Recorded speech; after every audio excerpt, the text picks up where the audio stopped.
My husband Michael left for a month-long road trip along the Pacific Coast Highway with his mistress. 30 days after he'd gone silent, I left his stroke survivor mother and returned to my parents' home in Chicago. When he finally walked through the door, giddy and sun-kissed, he found no trace of me. Instead, he found his mother cold and unresponsive in her bed. He froze, then collapsed in a torrent of sobs. My own hands were trembling as I gripped my phone. The dazzling photo on the screen felt like it was burning my eyes. It was Michael arm in arm with a younger woman in front of Bixby Bridge. They wore matching scarves, grinning like newlyweds, a sight that filled me with a blinding rage. "Ellie, I can't stand by and watch this anymore. Mike has gone too far this time." The text was from Leo, Michael's childhood best friend. He'd sent the photo a screenshot from another friend who had caught it on Instagram before it was hastily deleted. I took a deep breath and swiped up with a shaky finger. More photos appeared. An embrace as they watched the sunrise over the Grand Canyon. A kiss at a scenic overlook in Yosemite, standing side by side watching the sunset from a beach in Malibu. Each photo was a razor blade slicing into the softest parts of my heart. And today was the 30th day since I'd last heard from Michael. An entire month. I had called him over 100 times. My initial worry had morphed into anger, then to a gnawing suspicion, and now to this bottomless despair.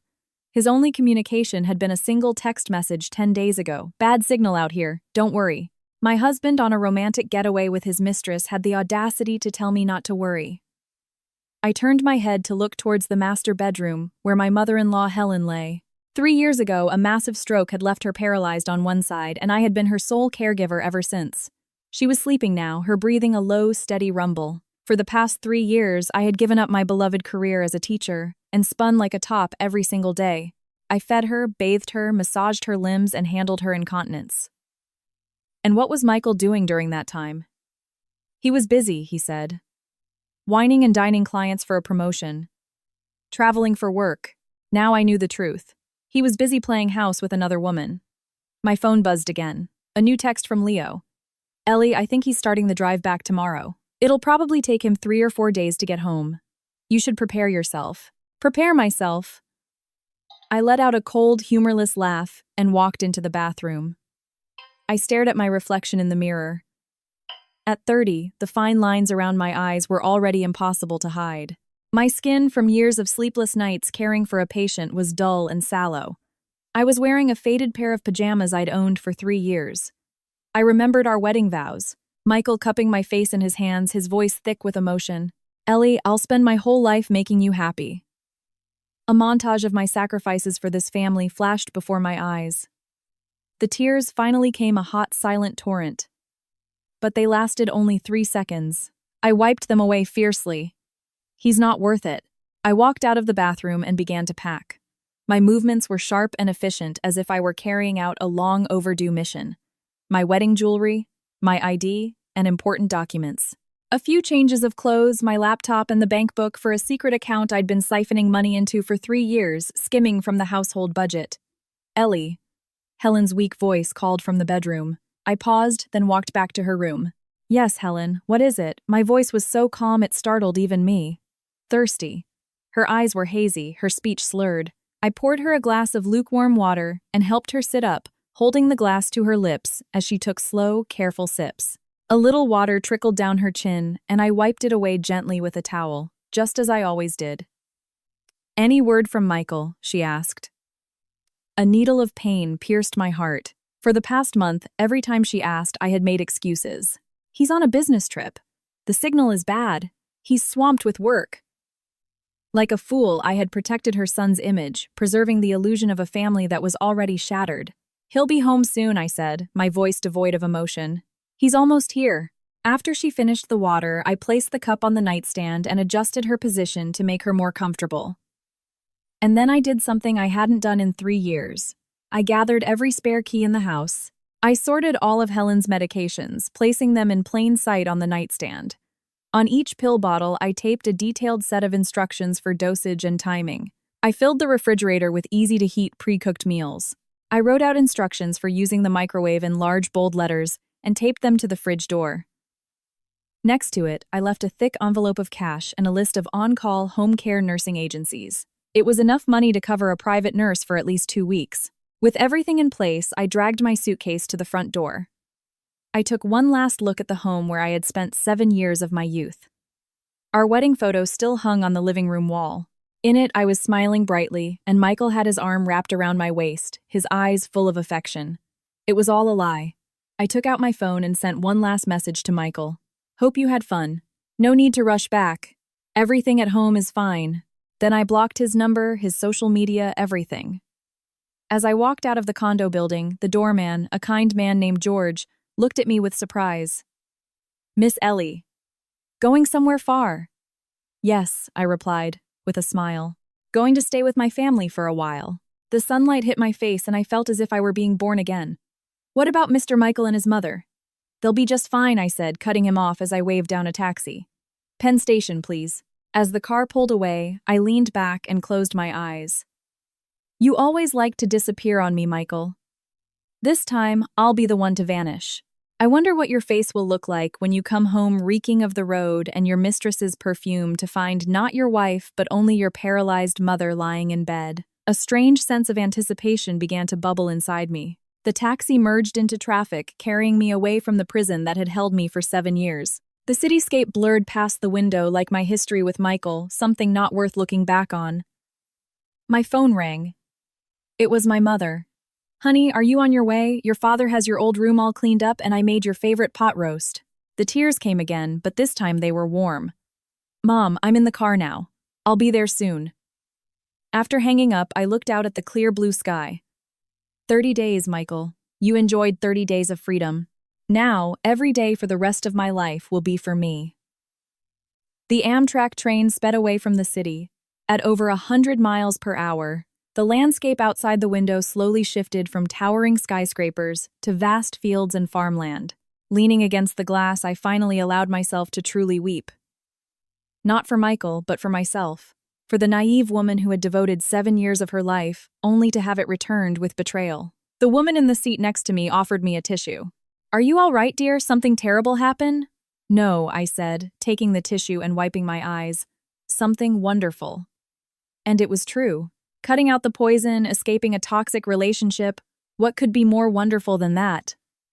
My phone buzzed incessantly. The group chat with our mutual friends was in an uproar. Apparently, Leo's screenshot had started making the rounds. A flood of messages poured in, some concerned, some gossiping, some fishing for details. I didn't reply to any of them. In the group chat with only my 2 best friends, I sent 3 words. I'm getting divorced. The chat exploded instantly. What happened? Did that bastard Michael finally show his true colors? Ellie, where are you? Are you safe?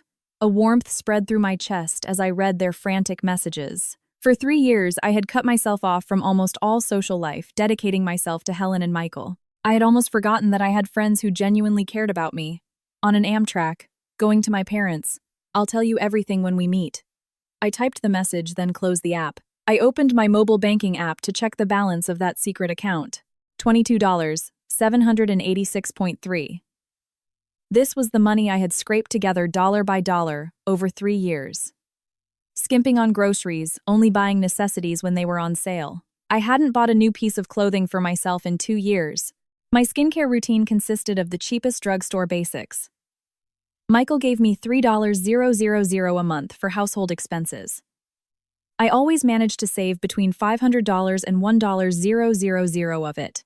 At first, it was for Helen's potential medical emergencies, but over time it became my own escape fund. Looking at it now, I knew it was the smartest decision I had ever made. It was 7 p.m. when I arrived at Union Station in Chicago. As soon as I stepped onto the platform, I spotted my parents. It had been 3 years, and their hair was so much grayer. My mother was on her tiptoes scanning the crowd while my father held up a hand-drawn sign. Welcome home, our daughter Ellie.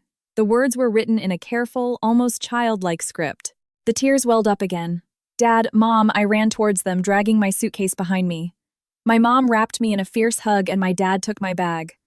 Both of their eyes were red. You're home. That's all that matters. You're home, my mom whispered, stroking my face. You're so thin. You've suffered so much. In the car on the way home, I briefly explained Michael's affair and his month of silence. My dad slammed his hand on the steering wheel in anger while my mom held my hand, her grip warm and firm. You did the right thing, Dad seethed. That scum doesn't deserve you. We'll get a lawyer first thing. He won't get a penny. Let's just get you home to rest first, my mom said, always the calm, rational one. We can think about everything else tomorrow. When we got home, a feast was already laid out on the table. All my favorites, pot roast, mac and cheese, garlic green beans, and my mom's specialty beef and barley soup. Your brother is taking a day off from his grad program. He's coming tomorrow, Mom said as she served me a bowl of soup. My younger brother Jacob was 5 years my junior.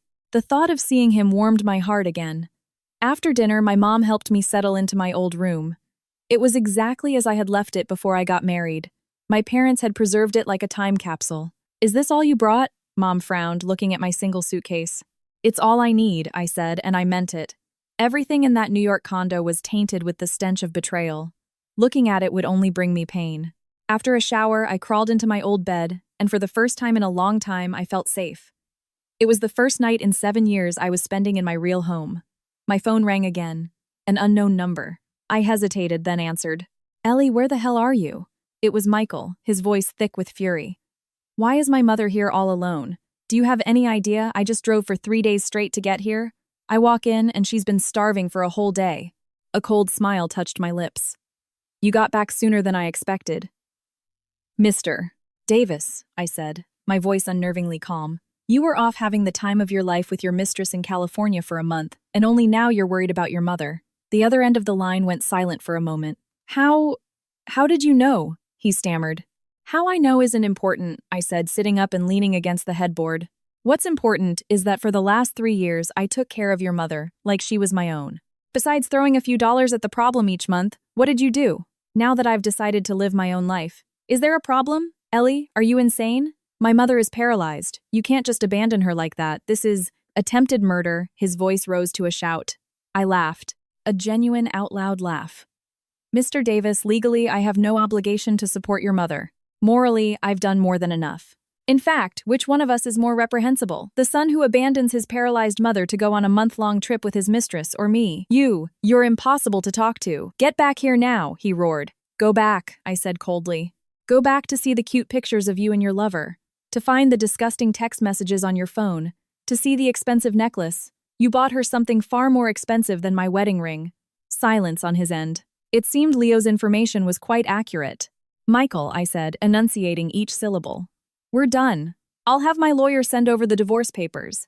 And as for your mother, I left contact information for a nursing agency, and more than enough cash. You can figure it out.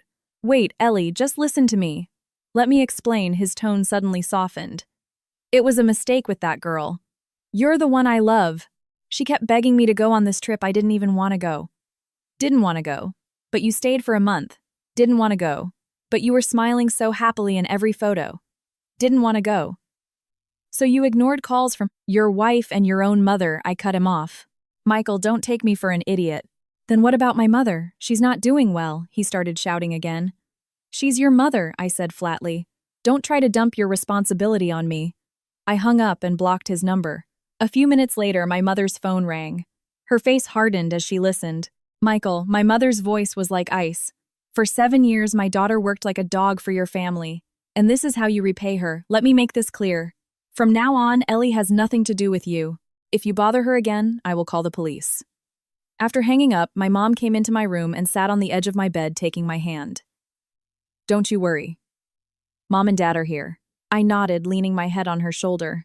The moonlight streamed through the window, casting a silver glow on the floor. What was Michael doing now, pacing in that empty condo, or scrambling to take care of his paralyzed mother?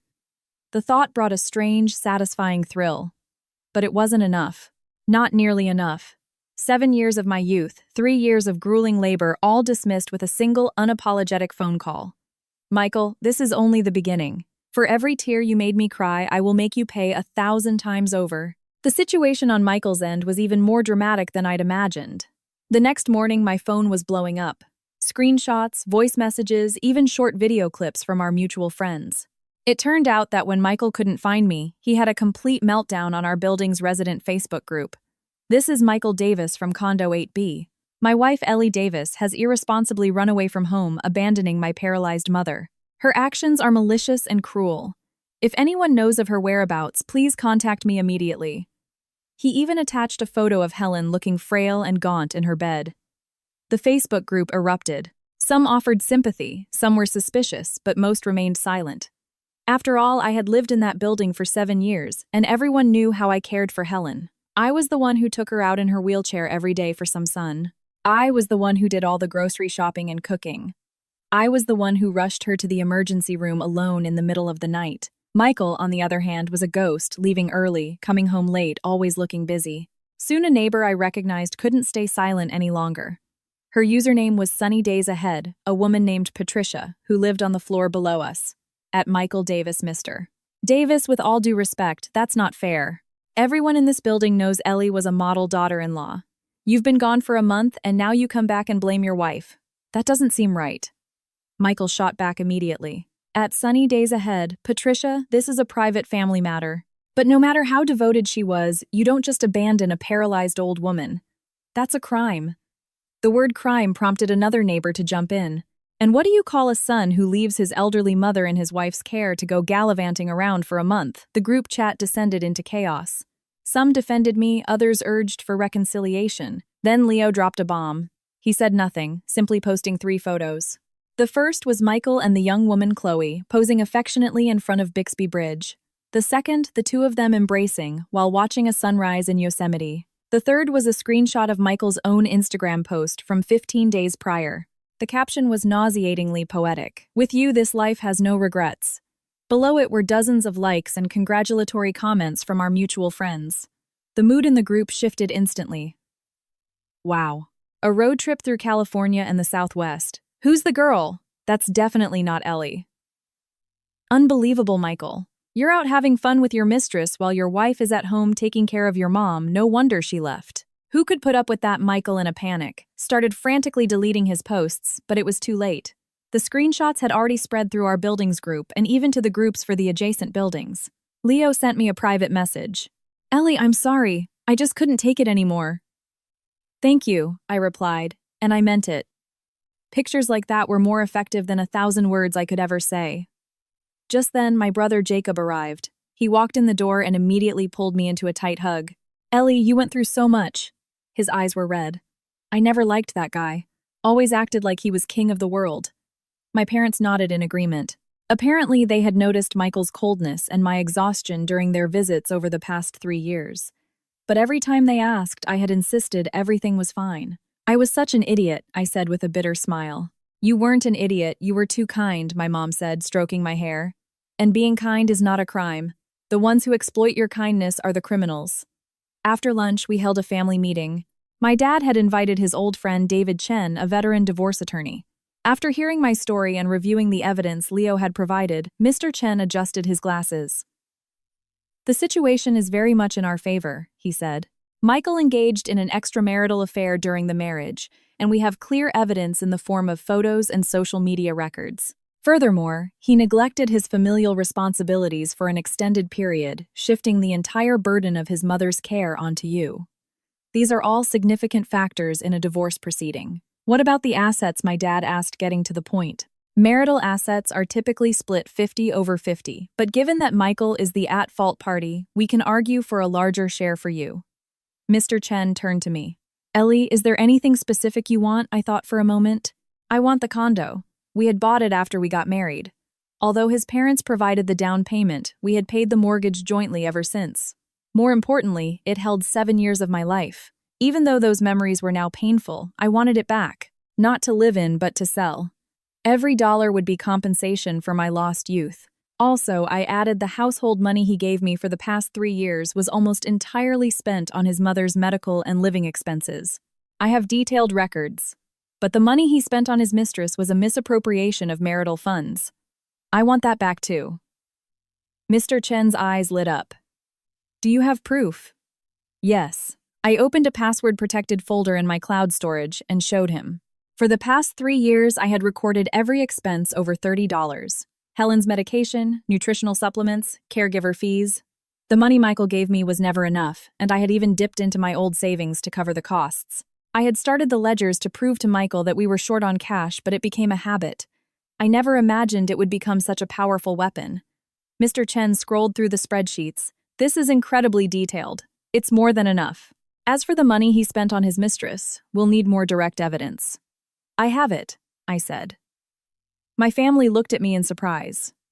I opened another folder. Inside were screenshots of all of Michael's credit card statements and online shopping histories for the last 6 months. He had probably forgotten that I had set up all those accounts for him years ago. He never changed the passwords. The spending history was damning. Expensive women's necklaces, designer handbags, luxury cosmetics, bookings at high-end hotels, and then there it was, a payment to a women's health clinic for an abortion procedure dated 3 months ago. This, Mr. Chen's brow furrowed. If an abortion is involved, this becomes much more serious. Looking at the record, my heart turned to ice. While I was at home bathing his mother, massaging her limbs, and cleaning up after her, he was out doting on another woman, even taking her to get an abortion. The irony was suffocating. Ellie. Jacob looked at me with a complicated expression. Did you know about this? No, I shook my head. I just had a habit of backing everything up. I used to be afraid of losing my phone. Now it's my armor. Mr. Chen packed up his files, promising to draft the divorce petition as quickly as possible. After he left, my mom took my hand. Ellie, if you need to cry, just cry. Don't hold it in. I shook my head. Mom, I've cried all my tears. Really? The night I found the photos on the train last night, my tears had run dry. My heart had hardened. Just then, my phone rang. Another unknown number. I hesitated, then answered. Ellie, you're a real piece of work. It was Michael, his voice hoarse and exhausted. Do you know my mother is in the hospital because of you? This is all your fault. My heart sank, but I quickly regained my composure. Michael, your mother is in the hospital because you neglected her for a month, not because I was gone for 3 days, I said calmly. Send me the hospital address. I'll visit. But this will be the last time. Don't pretend to care. If you hadn't run off, she wouldn't have ended up like this. If you hadn't gone to California with your mistress, if you hadn't been unreachable for a month, if you had fulfilled your duties as a son and a husband, I said, enunciating every word, none of this would have happened. Michael, you brought this all on yourself. I heard a crash and a yell on the other end before the line went dead. I stood there, phone in hand, trembling. Ellie, are you okay? Jacob asked, his face full of worry. I'm fine. I took a deep breath. Jacob, can you find out which city hospital has an inpatient named Helen Davis? She would have been admitted today. 30 minutes later, we had the location. She was in the geriatric ward, admitted for dehydration, malnutrition, and an infection from bed sores. I bought a bouquet of flowers and a fruit basket and went to the hospital with my parents and brother. As we stood outside her room, we could hear Michael's voice. Mom, don't worry. I'll find Ellie. I won't let her get away with what she did to you. Then we heard Helen's voice, faint but clear. Michael, don't blame Ellie. It's my fault. My eyes suddenly burned. The moment I opened the door, Michael spun around. His eyes were bloodshot. He looked terrible. His face was covered in stubble, his clothes were wrinkled, the polished elite professional was gone. And Helen, lying in the bed, looked like a skeleton. An IV was taped to her arm, her face a pale, waxy yellow. Ellie. A flicker of light entered Helen's hazy eyes when she saw me. I placed the flowers and fruit on the nightstand and took her hand. Helen, I'm so sorry. I'm so late. What are you doing here? Michael lunged at me, trying to drag me away, but Jacob stepped between us. Mr. Davis, this is a hospital, my father said in a low, warning voice. Michael looked at my dad, then at my brother, blocking his path, and finally backed down, though his eyes still looked like he wanted to kill me. Helen, please take care of yourself. Don't worry about the hospital bills, I said softly. But this is really the last time. From now on, your son will take care of you. Tears streamed down Helen's cheeks. She squeezed my hand tightly. Ellie, Michael was wrong. He was so wrong to you. I know everything. I don't blame you. She had known. All along. My heart felt like it was being squeezed, but it hardened just as quickly. Pity was one thing, but I could no longer be tied to this family. Ma'am, I changed my form of address. Please get well soon. I let go of her hand and turned to leave. Ellie, you stop right there, Michael roared from behind me. You think you can just walk away? Not a chance. I didn't look back. I walked out of the room and down the hall. In the corridor, my mom put her arm around my shoulder. You did good, Ellie. You've done more than enough. Yes, I had done more than enough. From now on, the battle would be fought not in a hospital room, but in a courtroom. Michael, let's start settling our accounts. Slowly. The mood in the car on the way home was heavy. That poor woman, Helen, my mom sighed. to have a son like that. My dad shook his head as he drove.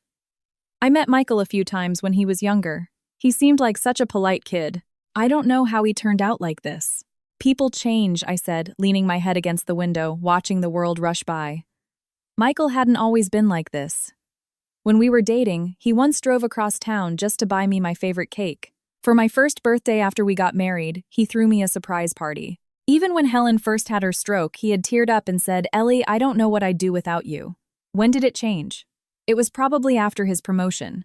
From team lead to director. The client dinners became more frequent. He came home later and later. His attitude towards me grew sharper. He said I was disconnected from the world because I stayed at home. He said all I knew how to do was take care of an old woman.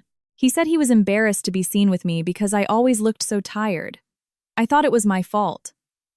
That I wasn't good enough. So I tried harder. I took better care of Helen, learned new recipes, tried to dress up and wear makeup. But now I know, it wasn't that I was lacking. It was that he had changed. "What are you thinking about, sis?" Jacob asked from the back seat. "I'm just wondering when all of this will finally be over," I said. "It'll be over soon," he said, patting my shoulder. "Mr. Chen is a shark. He'll take care of it." That evening, Mr. Chen sent over the draft of the divorce petition. The terms were extremely favorable to me. The condo would be mine, I would receive 70% of the marital assets, and Michael would have to pay additional damages for emotional distress. "Michael won't sign this easily," Mr. Chen said over the phone. "He might try to drag it out or file a countersuit. Ellie, you need to be prepared for a fight." "I am," I said, looking out at the night sky. "Mr. Chen, can you add one more clause? I want Michael to pay a lump sum of $120,000 to compensate for Helen's medical and caregiving expenses over the last 3 years. I have detailed records." "Understood," Mr. Chen said after a brief pause. "Ellie, you're much stronger than I thought." After the call, I sat at my desk and began organizing all the evidence. Photos, text logs, spending records, medical receipts. Each item, each entry, felt like I was piecing together the broken fragments of my 7-year marriage. At 2 a.m., my phone buzzed. A text from an unknown number. "Ellie, this is Chloe, Michael's girlfriend. Can we talk?" I stared at the message for a full minute, then dialed the number. She picked up immediately. A young woman's voice, tentative and probing. "Chloe, what do you want to talk about?" My voice was as still as a frozen lake. I know what I did was wrong." Her voice trembled slightly. "But I'm pregnant. It's Michael's. Please, can you just give him a break? We need the money." I laughed. I actually laughed out loud.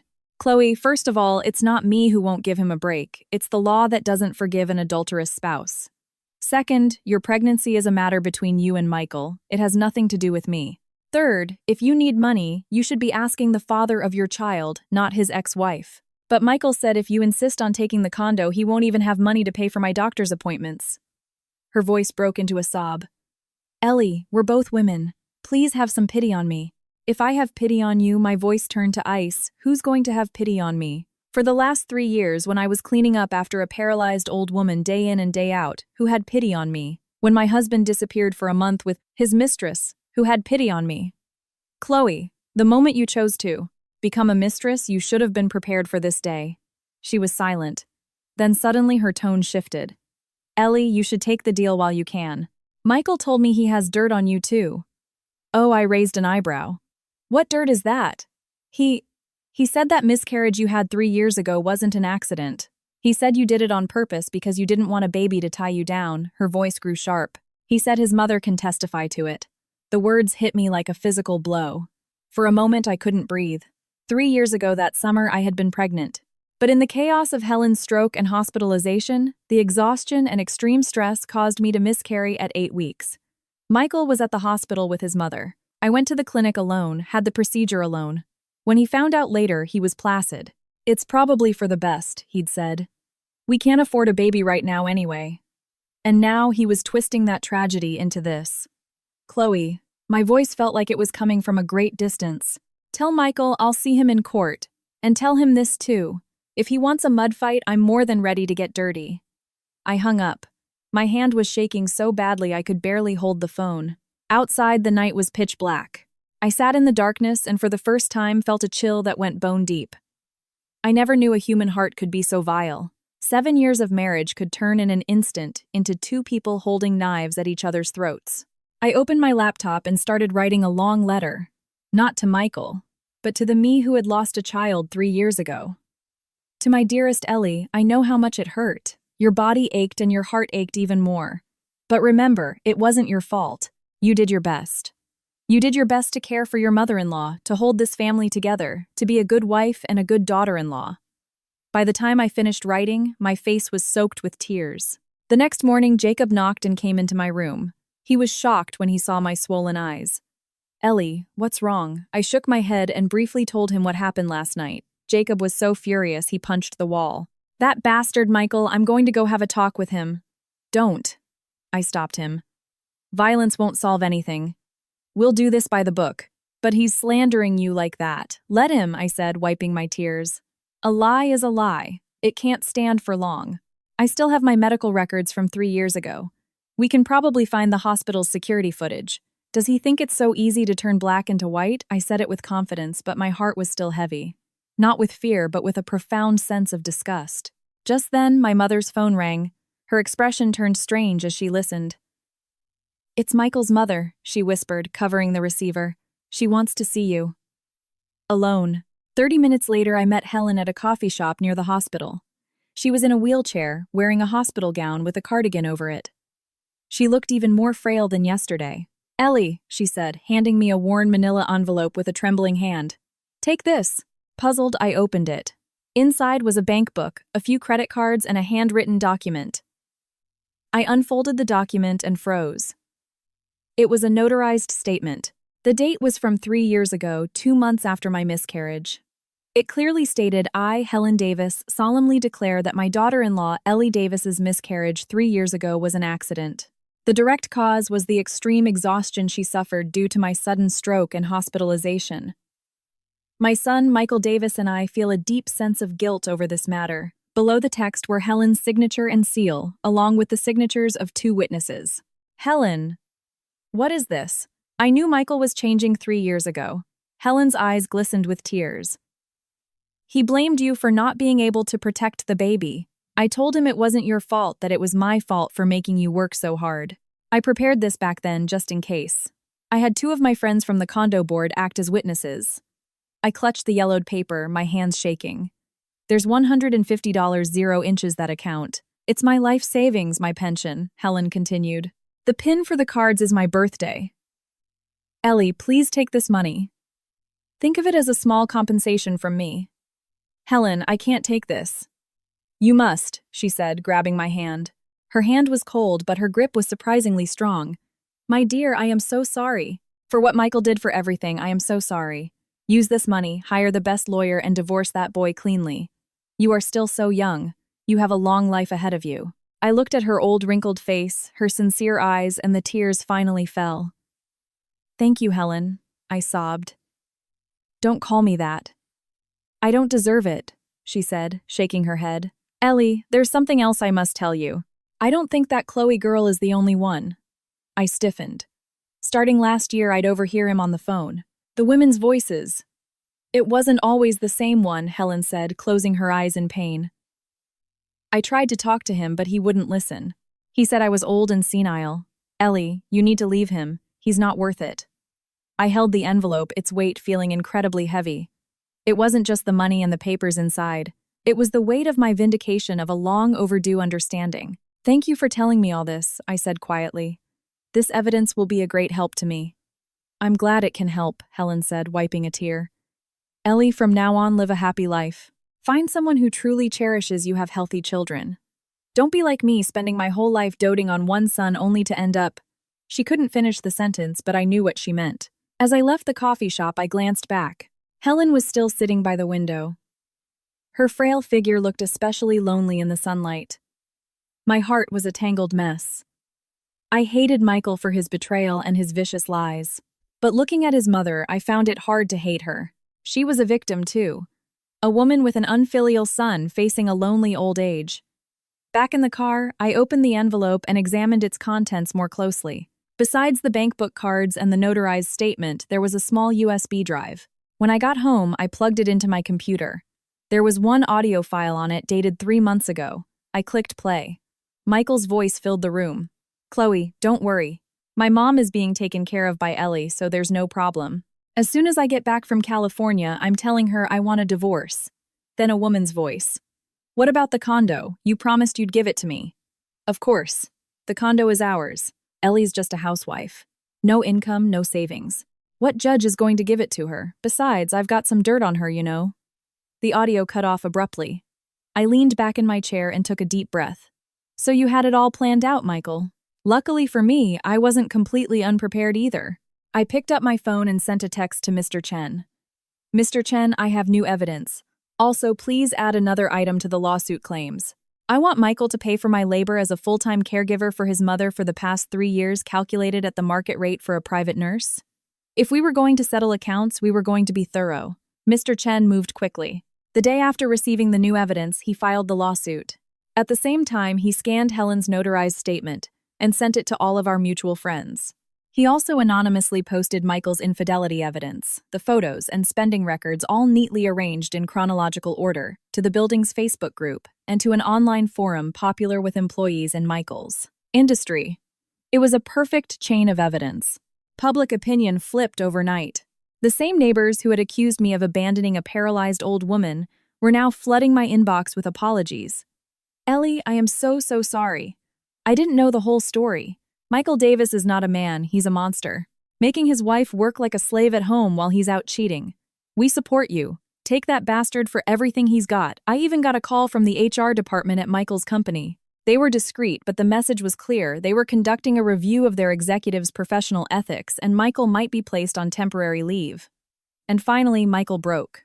On the 3rd day after the petition was served, I was at home organizing my old teaching certificates. Once the divorce was final, I wanted to get recertified and go back to teaching.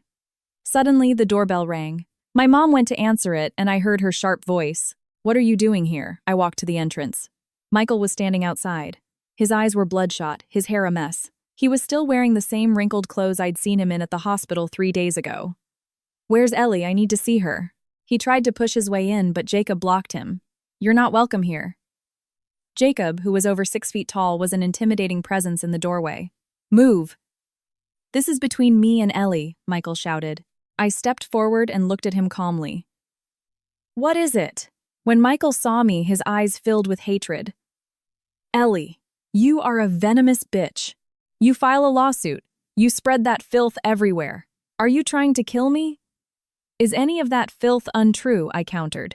You cheated, that's a fact. You took your mistress on vacation, that's a fact. You abandoned your paralyzed mother with me, that's a fact. Michael, are you afraid of people talking about the things you actually did? He trembled with rage. Fine. You want to play it like that? I can play too. I told you I had dirt on you. You mean the lie about me deliberately having a miscarriage? I smiled. That's perfect. 'Cause I have a notarized statement your mother wrote 3 years ago with 2 witnesses saying it was an accident. Should I post it online right now and let people decide who's telling the truth? Michael's face went rigid. What? What statement? What did you do to my mother? I didn't do anything. Your mother felt a pang of conscience. I took out my phone and showed him the photo of the statement. Shall I read it to you? The finger. He pointed at me was shaking. What the hell do you want? Simple. I put my phone away. Sign the divorce papers. The condo and 70% of the assets are mine.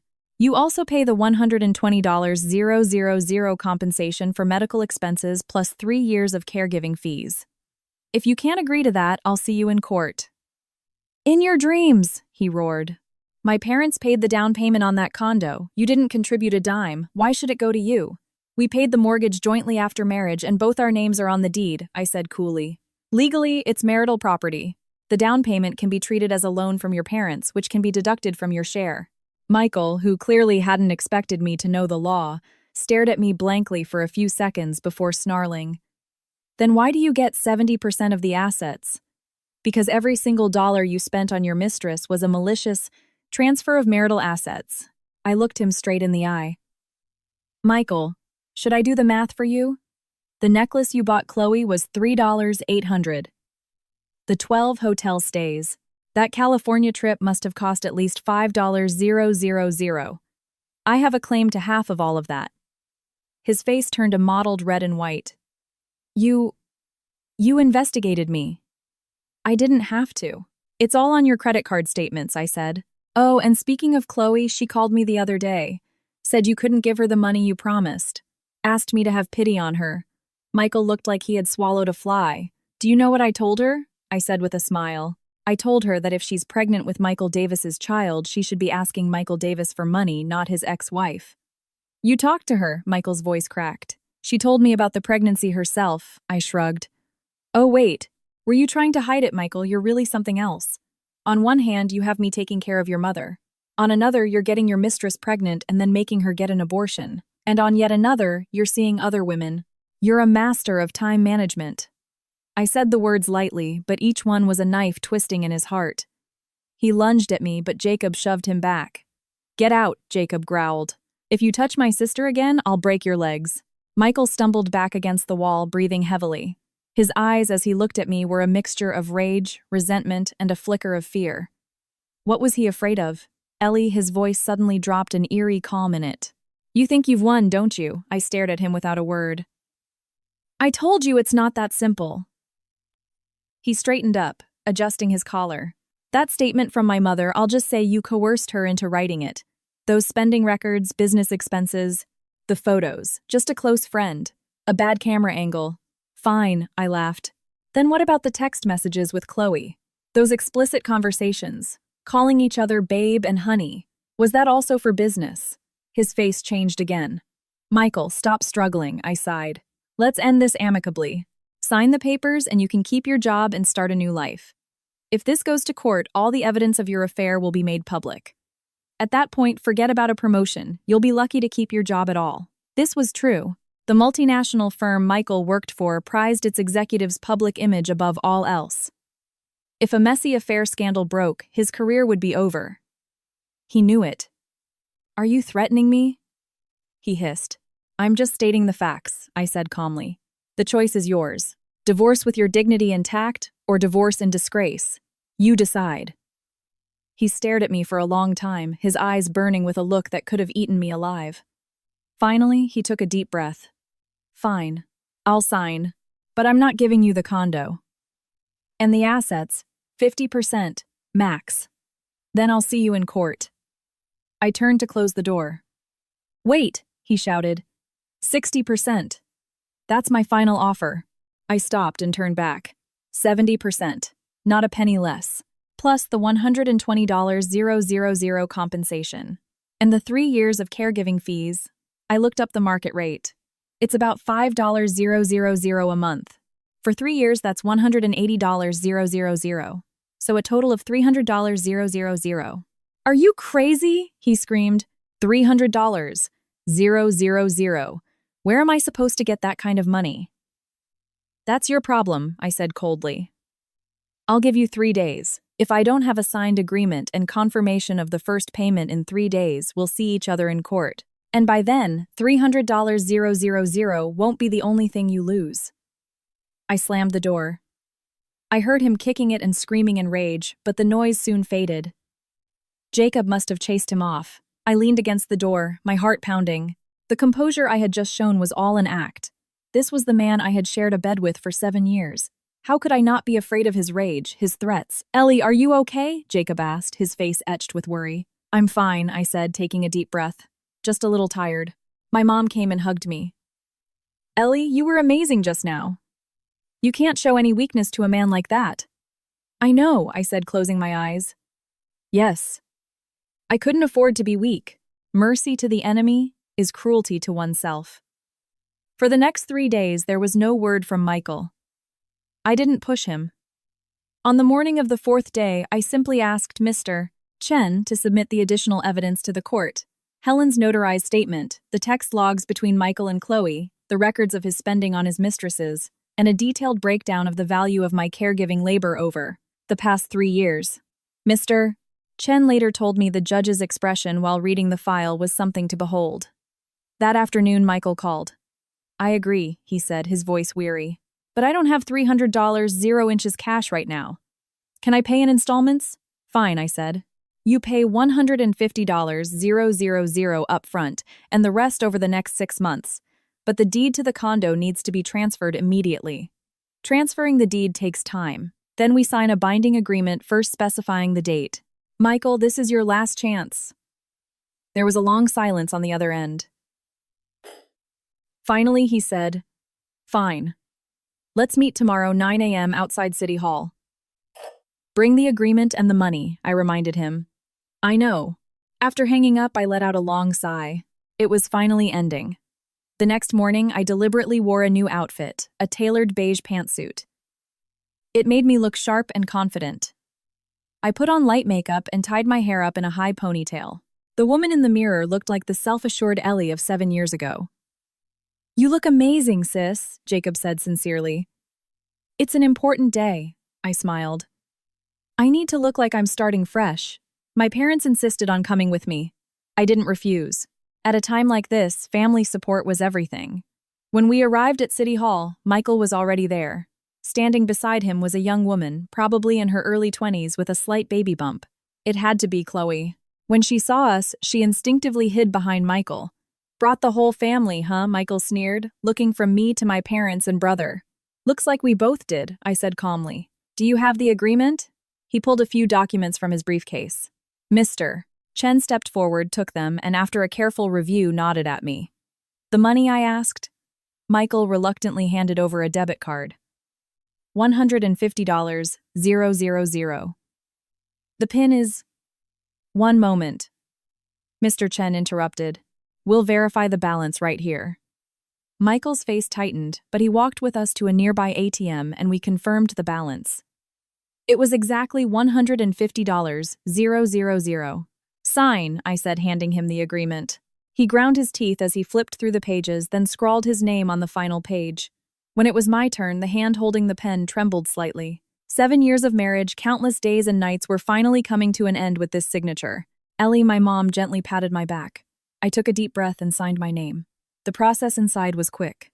When I held the official stamped divorce decree in my hand, it didn't feel real. "Congratulations. You're free," the clerk said with a small smile. As we stepped out of City Hall, the sun was shining brightly. Michael and Chloe were already gone. Before leaving, he had shot me a venomous glare but had said nothing.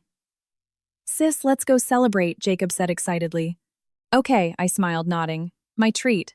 Just as we were about to leave, my phone rang. An unknown number. "Yes, is this Ellie Davis? This is the geriatric ward at City Hospital. Helen Davis's condition has become critical. She's asking to see you one last time." I froze. Helen was critical. "I'll be right there," I said. Hanging up, I told my family, "You guys go ahead to the restaurant. I need to go to the hospital." "I'll go with you," my mom said. "No, it's okay. I can go by myself." Some things you have to face alone. The familiar smell of antiseptic filled the hospital corridor. When I opened the door to her room, Helen was lying in bed hooked up to even more tubes. The steady beep of the monitor filled the quiet room. A nurse saw me and said softly, "She's not doing well. She's been calling your name." We contacted Mr. Davis, but he said he was busy and would be late. Late. His own mother was dying and he was busy. I suppressed a wave of disgust and walked to her bedside. "Helen," I called softly. She slowly opened her eyes. When she saw me, her hazy gaze brightened. "Ellie, you came." Her voice was a barely audible whisper. I took her hand. It was as cold as ice. "How are you feeling?" "It's over for me," she said with great effort. "Ellie, I'm so sorry. For what Michael did. I'm so sorry. It's all in the past," I shook my head. "Helen, you just rest. You'll be okay." "No. I know my own body." She gasped for breath. "Ellie, there's something I have to tell you. I'm afraid if I wait, I won't be able to." Her expression was deadly serious. I instinctively straightened up. "What is it?" "The miscarriage." 3 years ago, she said, tears rolling from the corners of her eyes. "It wasn't an accident. Michael put something in the herbal medicine you were drinking." My mind went completely blank. A loud ringing filled my ears. What did you say?" "I saw him." Her voice trembled. "I saw him putting something in your medicine. When I asked what he was doing, he said it was a nutritional supplement from the doctor. But I didn't believe him.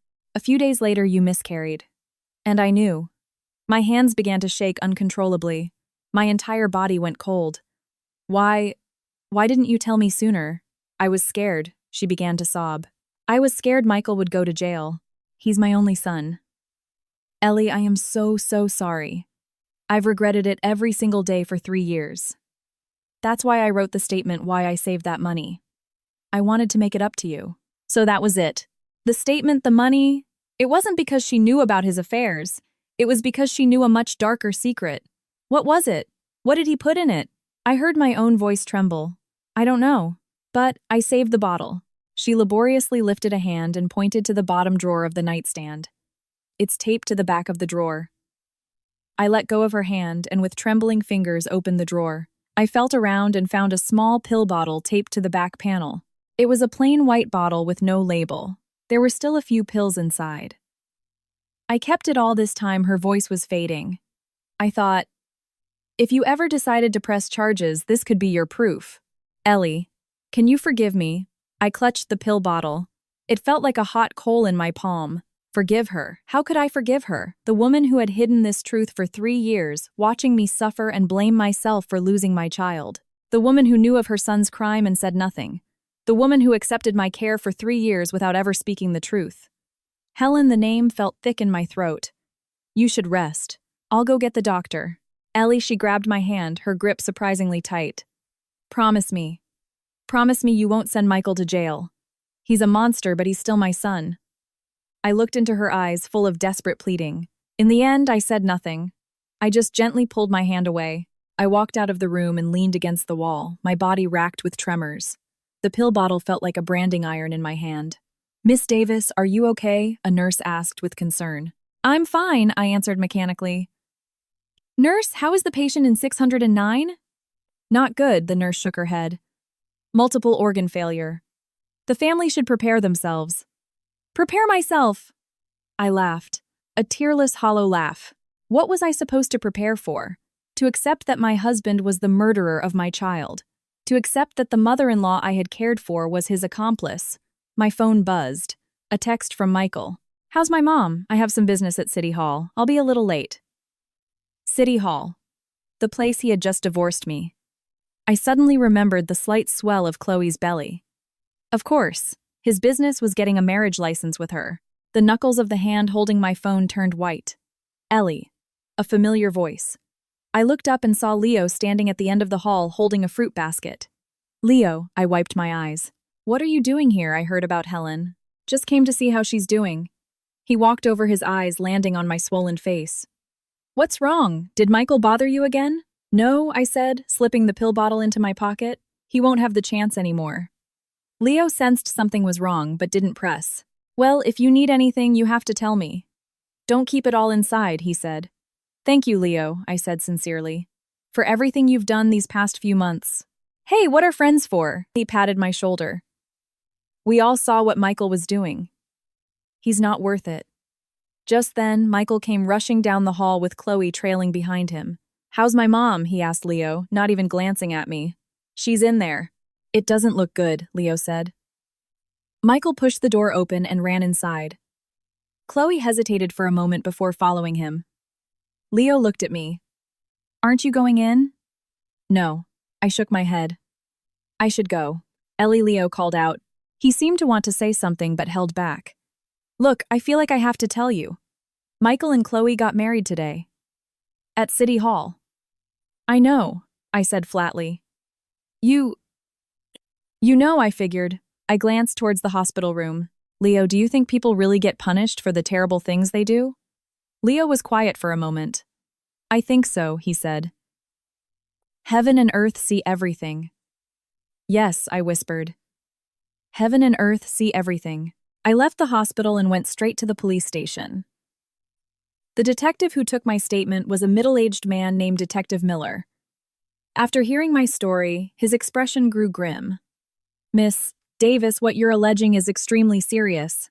We'll need to have the contents of this pill bottle analyzed. If it contains an abortifacient and we can find evidence that your husband administered it to you, that would constitute aggravated assault. I have a witness, I said. My mother-in-law saw him do it. Detective Miller nodded. But you said the witness is in critical condition. We'll need to get her testimony as soon as possible. And are you sure you want to press charges? Once we open a case, you can't take it back? Yes. I'm sure, I said firmly. When I left the station, the sky was already dark. I looked up at the starless, cloud-covered sky. My phone rang. It was Michael. Ellie, what did you say to my mother? Why is she crying and saying she's sorry to me? His voice was laced with anger. I didn't say anything. I said calmly. But Michael, I have a question for you. 3 years ago, my miscarriage. Was it really an accident? The other end went silent. What? What are you talking about? I think you know exactly what I'm talking about, I said. Oh, by the way, I just came from the police station. I filed a report about my miscarriage 3 years ago. They said they're opening an investigation. Are you crazy? He yelled. Ellie, are you out of your mind? That was just my mother talking nonsense. She's old, she's confused. We'll find out if it was nonsense when the lab results for the pills come back, I said. Michael, do you know what the sentence is for causing a miscarriage through assault? You,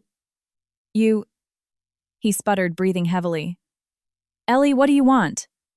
I want the truth to come out, I said, my voice hard as steel. I want the person responsible to be held accountable. And I want my child who never even had a chance to be born to rest in peace. Cut the crap, he shouted. That baby shouldn't have been born anyway. My mom had just had her stroke, our lives were a mess. How are we supposed to raise a kid? So you killed it with your own hands, my voice began to tremble. Michael, that was your child. Our child. It was my decision too. I have a right to decide whether or not to have a child, he ranted. But you don't have the right to decide what happens to my body, I finally broke, screaming into the phone. You don't have the right to take my child from me without my knowledge, Michael. You're not a human being. You're an animal. Say whatever you want, he said, sounding defeated. You have proof, the ravings of a senile old woman. I told you, Ellie. You can't touch me. I'll hire the best lawyers and I'll leave you with nothing. We'll see about that, I said and hung up. I was shaking all over. Then my phone rang again. It was the hospital. Miss Davis, Helen Davis, just passed away. She was calling your name until the very end. I stood there holding the phone, unable to move for a long time. Helen was gone. She had left, taking her secrets, her guilt, and her powerlessness with her. I didn't cry. I just felt a vast emptiness open up inside me. When I got home in a taxi, my parents and Jacob were waiting for me. They had already heard the news about Helen from Leo. Ellie, my mom came and held me. If you need to cry, just cry. I can't, I said robotically. Mom, did you know my miscarriage 3 years ago? Michael did it. What? My entire family was stunned. I briefly explained what had happened, including my visit to the police station. That animal, my dad's face turned crimson with rage. I'm going to go kill him right now. Dad, no, I stopped him. What good would that do? The judgment he deserves is from the law. But Helen is gone, Jacob said worriedly. The only witness is gone. Can you prove he gave you the pills with just the bottle? I don't know, I shook my head. But I'm going to see this through to the end. Even if I can't send him to prison, I'll make sure everyone knows what kind of man he really is. That night, I lay in bed, unable to sleep. Helen's face before she died, Michael's twisted expression, and the child I never got to meet, it all replayed in my mind. At 3 a.m., my phone screen lit up. A text from an unknown number. Ellie, it's Chloe. The police came and took Michael. They said it was for aggravated assault. Is it true? I stared at the message for a long time before replying. Yes, it's true. Because of what he did to you. There was a long pause. Then a reply. I'm pregnant too. 4 months. Ellie, what am I going to do? I closed my eyes. Protect yourself and the baby. Stay far away from Michael. He is not a good person. I typed. I know. But we just got married. She replied. Ellie, I'm so sorry. I'm so sorry. If I had known he was that kind of person, I never would have. It's not too late to know now, I cut her off. Leave him and start over. But the baby is innocent. I typed the words, then hesitated, before adding one more sentence. If you need help, you can contact me. I put the phone down and stared at the ceiling. I hated Michael. He had destroyed my marriage, killed my child, and trampled on 7 years of my devotion. But I couldn't hate an unborn child. I couldn't hate a woman who had been deceived into pregnancy. The next morning, the police called. Michael was denying everything. He claimed his mother was senile, and her words couldn't be trusted. With the only witness deceased and no fingerprints on the pill bottle, the evidence was insufficient. They had to release him. But the investigation is still open, Detective Miller said. If any new evidence comes to light, we can arrest him again at any time. I understand. Thank you, Detective. After hanging up, my heart was a mix of emotions. I was disappointed, but more than that, I felt a strange sense of liberation. Maybe this was fate. Michael would escape legal punishment, but he would have to live the rest of his life in the shadows, pointed at and scorned by everyone. Perhaps that was a greater punishment than prison. Just then, the doorbell rang. It was Chloe. Her eyes were puffy and swollen, and she was holding a suitcase. Ellie, she looked at me, her voice frightened. Can we talk? I looked at this young woman 7 or 8 years my junior, and at the slight curve of her belly. In the end, I stepped aside. Come in, I said. Chloe sat on our living room sofa, clutching a mug of warm water. Her fingers were trembling. Last night, the police raided his place and took Michael away, she said in a small voice, her head bowed. I was so scared I couldn't sleep. This morning when they released him, I followed him. I overheard them questioning him. Ellie, is it true what they said? Did he really poison your medicine? Instead of answering directly, I asked, do you believe he did? She was silent for a long time. I don't know, she finally said. When I first met him, he was so good to me. Generous, attentive. But what he did to you, it's monstrous. He'll do the same to you, I said flatly. Once the novelty wears off, once you start demanding he take responsibility, his true colors will show. Tears fell from Chloe's eyes. Ellie, he told me you two had fallen out of love. He said you were refusing to sign the divorce papers because of the money. He said his mother hated you. I believed him. I really did. The classic playbook of a scumbag. Paint yourself as the victim, to justify your affair. Now that you know the truth, what are you going to do? I asked. I don't know, she sobbed harder. I'm pregnant. We just got married. I quit my job. If my parents find out I was a mistress, they'll kill me. Watching her cry, I didn't feel much pity, but I didn't feel hatred either. She was a victim too. Just a very unlikable one. How far along are you? I asked. 4 months, she said, stroking her belly. The doctor says the baby is very healthy. If you decide to keep it, you need to be prepared to be a single mother, I said bluntly. Michael can barely take care of himself right now. Even if he avoids prison, his reputation is ruined and he'll likely lose his job. Not to mention he owes me $300,000. Chloe froze. $300,000. It's stipulated in our divorce agreement. It's a debt he owes me. I took out a copy of the agreement and showed it to her. Since you are now legally his wife, you could be held jointly responsible for this debt. Her face went pale. I didn't know about any of this. Well, now you do. I put the agreement away. I'll give you 2 options. First, you file for divorce immediately. Cite marriage fraud and emotional distress. There's no physical abuse yet, but with Michael's temper, it's only a matter of time. That way you can get out quickly and avoid the debt. And the second option, wait until he's convicted and in prison, then file for divorce as his spouse. But that could take years, and in the meantime, his creditors will come after you, and you'll be jointly liable. She bit her lip, fresh tears welling in her eyes. I'll take the first option. But I don't have money for a lawyer. I can lend it to you. The words surprised me as much as they did her. Why was I helping her? She had destroyed my family and was carrying my ex-husband's child.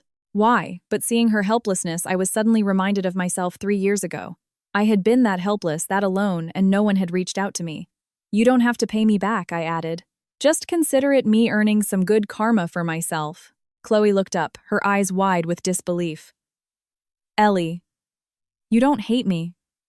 I do, I said honestly. But hating you doesn't make my life any better. And the baby in your belly is innocent. She began to cry again, this time a raw, broken sob. When she finally stopped, I handed her a tissue. Where are you staying now? A hotel, for now, she sniffled. I can't go home to my parents, and I can't go back to Michael's place. Stay here for a few days, I said. Once you've calmed down, you can decide what to do next. My mother and Jacob were not happy with this decision, but when I insisted, they said nothing more, simply preparing a guest room for Chloe. That evening, Chloe insisted on doing the dishes. Watching her stand awkwardly in the kitchen, I was reminded of myself 7 years ago. When I first got married, I too had tried so hard to be a good wife, a good daughter-in-law. Ellie, how did you and Michael meet? She asked as she washed the dishes. We were in the same class in college, I said, leaning against the doorframe. He was the student body president, and I was the head of the literary society. We got married right after graduation. Were there ever times when he was good to you? There were, I said, looking out at the night. For the first 2 years of our marriage, he was wonderful. He planned surprises, remembered every anniversary. When I was sick, he stayed up all night by my side. And then he got promoted. More client dinners, a wider social circle. I gave a bitter smile. I guess a housewife like me didn't fit into his new life. Chloe was quiet for a long time. When he first met me, she said he told me I was his soulmate, that he had never met anyone who understood him like I did. He said the same thing to me, I said flatly. Michael has a talent for making every woman believe she's the only one. Her hand slipped and a plate crashed to the floor. I'm so sorry. She frantically bent down to pick up the pieces. Don't use your hands, I stopped her. I'll get a broom and dustpan. You can't risk getting cut. After we cleaned up the mess, she said suddenly, Ellie, I've seen you before. I paused. In your condo complex, she said, her head bowed. One time Michael took me there to pick something up. You were downstairs pushing your mother-in-law's wheelchair in the sun. Watching you so patiently, wiping her mouth and adjusting her clothes. I thought to myself, if I were his wife, I could never do that. And that's why you kept seeing him, even though you knew he was married. He said he was getting a divorce soon. Her voice grew smaller. He said you were holding out for a bigger settlement. I believed him. Foolish but pitiable. Ellie, she looked up, her eyes puffy. If I could go back in time, I would never have done this. I swear. But we can't go back in time, I said. All we can do is move forward. Chloe stayed at our house for 3 days. During that time, Mr. Chen introduced us to a female divorce lawyer who specialized in cases like hers. She agreed to provide Chloe with pro bono legal counsel on the condition that Chloe testify as a witness and provide evidence of how Michael had deceived her.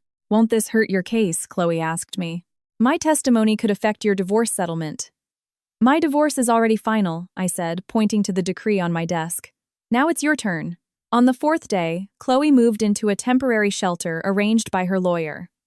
Before she left, she bowed deeply to me. Ellie, thank you. I will never forget your kindness. Take care, I said, for the baby's sake. After she left, a sense of peace returned to the house. But I knew a bigger storm was coming. Sure enough, 2 days later, Michael showed up. This time he wasn't alone. His parents were with him, my former in-laws who had never truly accepted me. Ellie, get down here now, Michael screamed from the street below our apartment building. A crowd of neighbors started to gather. I walked out onto the balcony and looked down at the 3 of them. What is it? Where did you hide? Chloe. Michael pointed at me. She's my wife. What right do you have to take her? Chloe is an adult. She has the right to choose where she wants to be, I said calmly. And she told me she wants to divorce you. Bullshit, Michael's mother, my former mother-in-law, shrieked. You instigated this, didn't you? You conniving little fox. You couldn't have a baby yourself, so you can't stand to see anyone else have one. Her words were daggers, striking the most painful part of my heart. I gripped the railing, struggling to maintain my composure. Ma'am, you should have evidence before you make such accusations. Deep down, you know what your son did. What do I know? All I know is that a barren hen like you ended our family line, her voice rose. Now that we finally have a grandchild on the way, you have to interfere. How can you be so vicious? The crowd of onlookers grew larger, their whispers audible. Michael's father, usually a man of few words, finally spoke. Ellie, you were family once.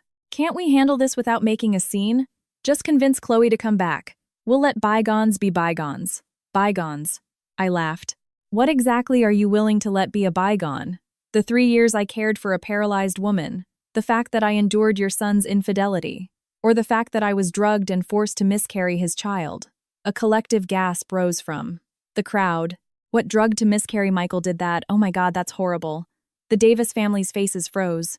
What nonsense are you spouting? Michael tried to lunge forward, but the building's security guard held him back. Whether it's nonsense or not, the police have a record of it. I raised my voice for all to hear. Neighbors, 3 years ago, I miscarried at 8 weeks. I always thought it was an accident, but a few days ago I learned the truth. My wonderful husband here put an abortion pill in my herbal medicine. Lies, his mother screamed. Do you have proof? Your other daughter-in-law, my former mother-in-law, told me herself before she died, I said, looking straight at her. She even left me the pill bottle. Why did you not know that your son committed such a heinous crime? Her expression faltered. It was clear she hadn't known. And I continued. Not only did your son poison me, he cheated on me throughout our marriage, took his mistress on a month-long trip, while leaving his paralyzed mother and me at home. I have photos and credit card statements to prove all of it. The murmurs from the crowd grew louder. I can't believe Michael was that kind of person. He always seemed so polished. So he was doing all this behind her back. Poor Ellie. 3 years of caregiving, and this is what she gets. Michael's father's face turned ashen. He shot a furious look at his son, then turned and walked away without another word. His mother started to say something but wilted under the glare of the neighbors and hurried after her husband. In the end, Michael was left standing alone, a clown in the center of a ring of pointing fingers. Ellie, you are a vengeful witch, he seethed. But you just wait. I'm not done with you. I'll be waiting, I said calmly. But before that, you should probably figure out how you're going to pay back the $300,000 you owe me. The first installment of $100,000 is due next month. If you can't pay, I'll see you in court. I turned and went back inside, closing the balcony door. Through the glass, I could hear Michael's hysterical screaming and the jeers of the neighbors. I leaned against the door and slowly slid to the floor. My hands were shaking, my heart was racing. But I didn't cry. I felt purged. I had finally dragged all the ugly, dirty secrets out into the sunlight. Michael, from now on, you will never be able to deceive anyone with your lies again, because everyone has seen the real you. The video of the Davis family's public meltdown went viral that night on local community forums and the residents' Facebook group. The title was, Sensational. Shocking corporate director drugs pregnant wife forces miscarriage. Abandons ailing mother for month-long tryst with mistress. The video clearly contrasted my calm statements from the balcony with the hysterical antics of the Davis family below. The crowd's gasp when I mentioned the abortion pill and my former mother-in-law's frozen expression were all captured in high definition. The public outcry was immediate and overwhelming. The same people who had once criticized me for abandoning an old woman were now my staunchest supporters. Is he even human, Ellie, you poor woman? 3 years of servitude for that kind of treatment. That scumbag Michael is a director at a major corporation. Which company is blind enough to hire him? Name the company. We need to boycott them. Someone did in fact find and post Michael's company information. The next morning, his company's official email and customer service lines were paralyzed by a flood of angry messages from netizens. Fire this human garbage, or we will boycott all your products. How can a man so morally bankrupt be an executive? Your company owes the public an explanation. Simultaneously, Chloe with her lawyer officially filed for divorce, citing marriage fraud and emotional breakdown. She also provided the media with screenshots of her text conversations with Michael, in which he explicitly stated that he was already divorced and his wife was just holding out for more money. This was like pouring gasoline on a fire. He cheated on his wife and his mistress. A new level of scumbag. This guy needs to be blacklisted everywhere. We support these two women in their fight for justice. Michael was socially executed. On the third day, the head of HR from his company called me personally. Her tone was extremely polite. Miss Davis, this is Miranda Shaw, Director of Human Resources at Oakhaven Corp. We are deeply sorry for the situation regarding Mr. Davis. The company has decided to suspend him and further action will be taken pending the results of our internal investigation. That's an internal matter for your company, I said coolly. I only hope you handle it fairly. Of course, Miss Shaw said quickly. And we were wondering. We would like to invite you to our company to give a talk about how professional women can balance work and family, and how to protect their rights when faced with injustice. We would of course offer a speaker's fee. I paused. They wanted to use my story for their corporate PR. I'm sorry, but I'm not interested at the moment, I declined. Yes, I understand, she said. Please let us know if you change your mind. Also, Mr. Davis has an outstanding corporate loan of about $200,000. We understand he also has a significant debt to you. If you wouldn't mind, could you keep us updated on the payment status? It would be a key factor in how the company proceeds. I understood. They were worried he would default on his debt to them and they were trying to protect their own interests. My financial settlement with Mr. Davis is bound by a legal agreement, I said. I can't share the specific progress, but if your company requires it, I can provide a copy of the agreement. That would be wonderful, miss. Shaw sounded as if she'd struck gold. Thank you, Miss Davis. We will be sure to handle this matter with the utmost seriousness. After hanging up, I let out a cold laugh. When the wall starts to crumble, everyone rushes in to push. Michael, are you finally getting a taste of what betrayal feels like? That afternoon, Mr. Chen brought good news. The court had officially accepted Chloe's divorce petition, and due to the evidence of significant fraud, was fast-tracking the case. Also, Mr. Chen said, adjusting his glasses, Mr. Davis's parents just contacted me. They want to pay the $300,000 on his behalf. My brow furrowed. Where would they get that kind of money? They sold their house in their hometown, Mr. Chen said. It seems they are desperate to save their son. I was silent. To be honest, $300,000 was not a small amount of money for me. With it, I could start a new life. I could even buy a small studio apartment.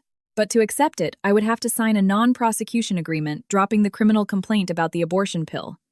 Did that unborn child deserve to have its death go unpunished? I'll think about it, I said. Mr. Chen nodded. I understand. But they've only given you 3 days.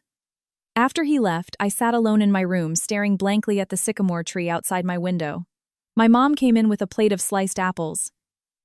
Ellie, I heard what Mr. Chen said, she said, sitting beside me. What are you thinking? I don't know, I said honestly. I want the money. But I feel so guilty towards the baby. My mom took my hand. Ellie, I know how much this hurts you. But have you thought about it? Even if you press charges, there's no guarantee he'll go to jail. The evidence is weak and the only witness is gone. It could end up being settled out of court anyway. I'm not telling you to forgive him, my mom said seriously. I just want you to think about what's best for you. What do you need most right now? A fresh start. And $300,000 would be a huge help. I lowered my head. Mom, if I take the money, doesn't that make me weak? Won't all the people who supported me think I sold out? Don't be silly, my mom stroked my hair. You don't live your life for other people. You live it for yourself. Whatever you decide, I'll support you. But think carefully about what's best for you. That night, I had a dream. A chubby baby boy was toddling towards me, calling out, Mama. I tried to hug him, but he was always just out of reach. Finally, he started to cry, fat tears rolling down his cheeks. I cried too. When I woke up, my pillow was soaked. The next morning, I called Mr. Chen. I told him I would accept their offer. On one condition. The money had to be paid in a single lump sum, and I would only sign the non-prosecution agreement after the full amount was in my account. A wise decision, Mr. Chen said. I'll handle it. 3 days later, $300,000 from Michael's parents was deposited into my account. At the same time, Miranda Shaw from Oakhaven Corp. contacted me again. The company had officially fired Michael. Because his severe ethical violations had caused irreparable damage to the company's image, they would be suing him for the $200,000 corporate loan. Mr. Davis is now destitute, Miss, Shaw said pointedly. The money from his parents' house all went to you. If the company sues him, he could be forced into bankruptcy. That's a matter between your company and him, I said. Of course, Miss Shaw paused. Miss Davis, actually, our company was very impressed with how you handled this situation. Have you ever considered working for us? We're currently hiring a corporate culture manager, and we think you would be a perfect fit. The offer was completely unexpected. I'll think about it, I said, not immediately refusing. Yes. We look forward to hearing from you. After hanging up, I looked at the $300,000 balance in my banking app, a hollow feeling in my chest. The money was here, but a part of my heart felt empty. That afternoon, I went to a memorial park, to the plaque for the child I never met. It was just a small plaque. There were no ashes, no photos. I placed a bouquet of white carnations in front of it. I'm sorry, little one, I whispered. Mommy couldn't get you justice. A breeze rustled the petals as if in reply. But I promise you, Mommy will live a full and happy life for both of us. I sat in front of the plaque for a long time, until the sun began to set. As I was leaving, I ran into someone unexpected. Chloe. She was alone, also holding a bouquet of flowers. We looked at each other a little awkwardly. Ellie, she spoke first. You're here. I nodded. And you, I just wanted to talk to the baby, she said, stroking her belly. To tell him his big sister will look after him. I looked at her slightly swollen belly, a pang in my heart. Ellie, she said suddenly. I'm leaving the city. Going south. My cousin runs a small factory there, and he's offered me a job. That sounds like a good idea, I said. A change of scenery, a fresh start. She hesitated. Ellie, that $300, 000. I heard Michael's parents sold their house to pay you. How did you know Michael called me screaming? He told me, she said with a bitter smile. He said it was all my fault. That I made him lose his job, made his parents sell their house, and brought him public shame. That's not your fault, I said. I know, she said, looking up, her eyes welling with tears. But I still feel guilty. Ellie, you could have sent him to prison, but you chose the money. I know, I said with a self-deprecating laugh. It seems spineless, doesn't it? No, she shook her head. It's smart. There was no guarantee you would win the case. Taking the money and starting a new life? That's the most practical choice. I looked at her a little surprised. This young, naive girl seemed to have grown up overnight. What are your plans now? I asked. I'm going to have the baby and raise her well, she said, stroking her belly. I'll tell her that her father wasn't a good man, but her mother will try her best to be a good one. If you ever need help, you can always contact me, I said. Thank you, Ellie, she said sincerely. You are the kindest person I have ever met. The kindest person. I wasn't so sure. All I knew was that after everything I had been through, I could never go back to being the naive, kind-hearted Ellie of the past. But maybe that wasn't such a bad thing. From the memorial park, I went to an office building downtown for an interview at Michael's old company. The interviewer was the HR director, Miranda Shaw. She was very warm and asked me many questions about women's rights in the workplace. Ellie, your story has been a great inspiration to our company, she said. We are launching a new care program for our female employees, and we need someone with your experience and insight. My experience isn't exactly a shining one, I said honestly. But it is incredibly valuable, Miranda said seriously. Your courage and wisdom can help more women avoid similar tragedies. In the end, I got the job. The salary was $5,000 a month, much more than I had ever made as a teacher. Can you start next Monday? Miranda asked. Yes, I can. Leaving the office building, I stood in the middle of the bustling street and took a deep breath. The air was a mix of car exhaust, street food, and the perfume of hurried passers-by. This was the smell of life. Complicated, sometimes suffocating, but full of endless possibilities. My phone rang. It was Jacob. Sis, I got into my first choice grad school. The one in New York. That's amazing news. I was genuinely happy for him. Ellie, thank you. His voice turned serious. If it wasn't for what happened with you, I don't think I would have gotten my act together. I was just drifting. You taught me that you have to be able to protect yourself, and that you have to live for yourself.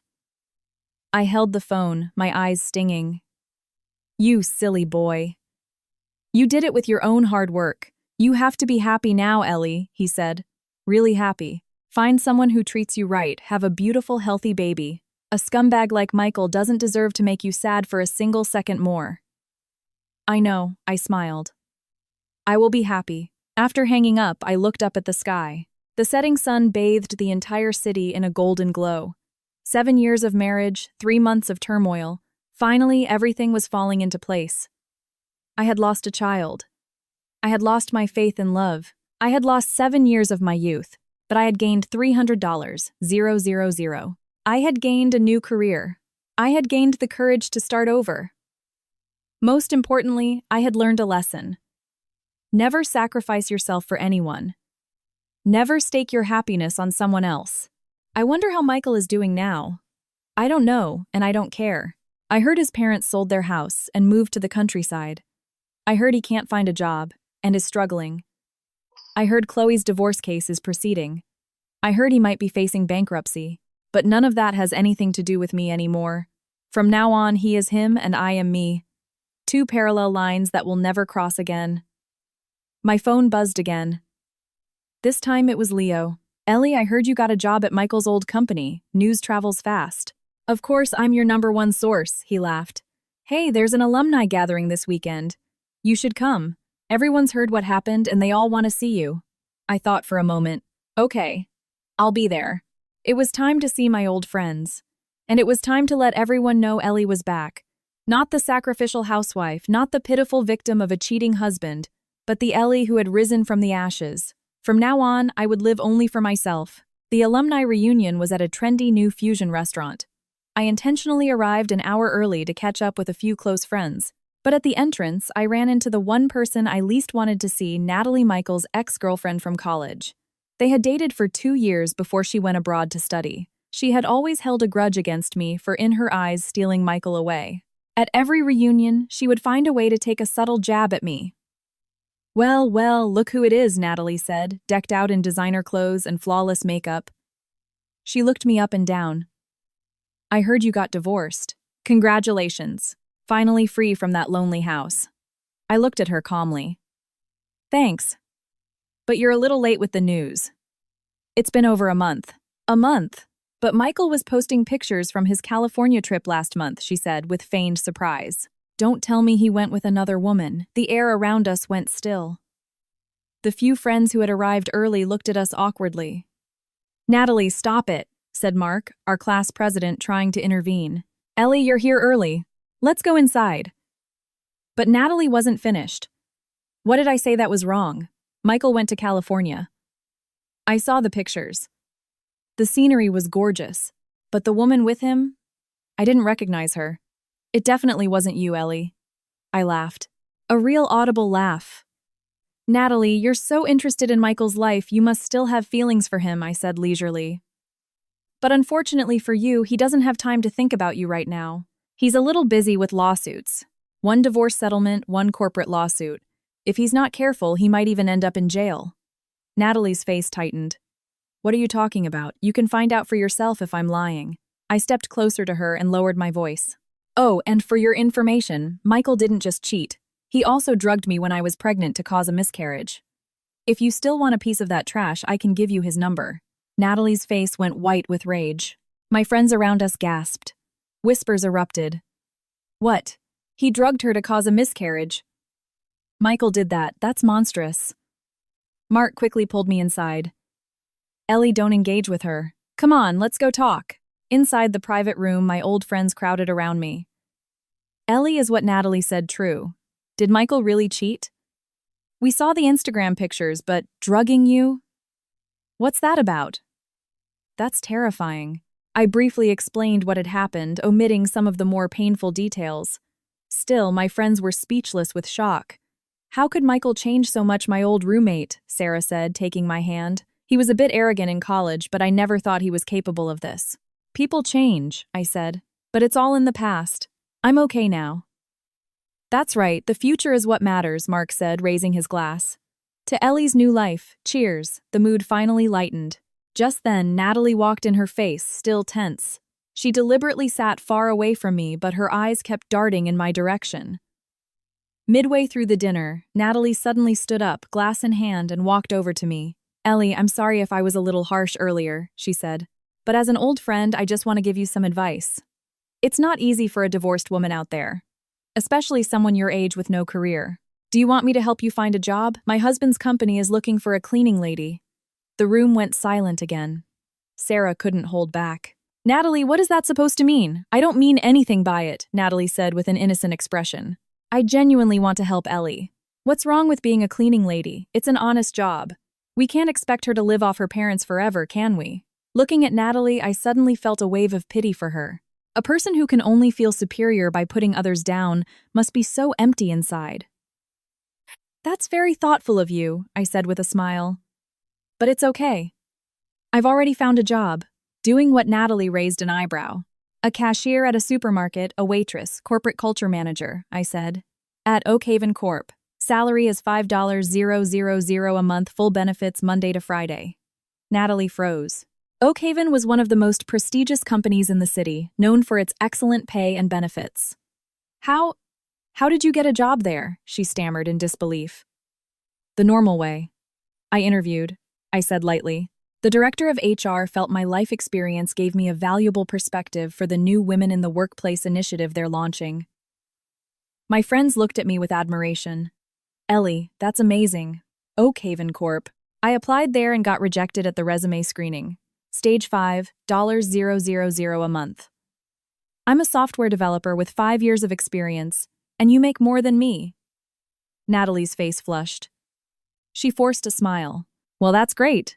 But a corporate culture manager, doesn't that involve a lot of writing?" Are you any good at it? I seem to recall you almost failed our writing seminar in college. That was a long time ago, I said calmly. People grow, just like how you didn't know how to apply lipstick in college and now you're quite good at it. A few of the women giggled. Natalie, completely humiliated, put down her glass and was about to leave when the door flew open. An unexpected person walked in. It was Michael. He looked awful. Unshaven, bloodshot eyes, his suit wrinkled and stained. Everyone froze. Michael, what are you doing here? Mark stood up. I don't think you were invited. I invited myself, Michael said, his voice hoarse. His eyes were locked on me. Ellie, I need to talk to you. We have nothing to talk about, I said flatly. Nothing to talk about after you ruined my life, he suddenly exploded. I lost my job, I lost my home, I have nowhere to live. Are you happy now? My friends stared at me in shock. Michael, watch your mouth, Mark said, stepping in front of me. This is a reunion, not a place for you to cause a scene. A scene? I'm here to set the record straight. Michael shoved Mark aside and came towards the table. Do you all know what this woman did? She extorted $300, 000 from my parents. They had to sell their house. My mother is in the hospital from the shock. My father disowned me. It's all because of her. The room buzzed. Ellie, is this true? What's this about $300, 000? I stood up and faced Michael directly. That $300, 000, your parents gave it to me voluntarily, as compensation for the crimes you committed. I have a signed agreement and bank transfer records. Michael, do you want me to pull them out and show everyone right now? What crimes? What did I do? He roared. Because I didn't want the baby. That's my right. I have a right to decide whether or not to have a child. You have the right to decide whether you want a child, but you don't have the right to poison my medicine. My voice rose to match his.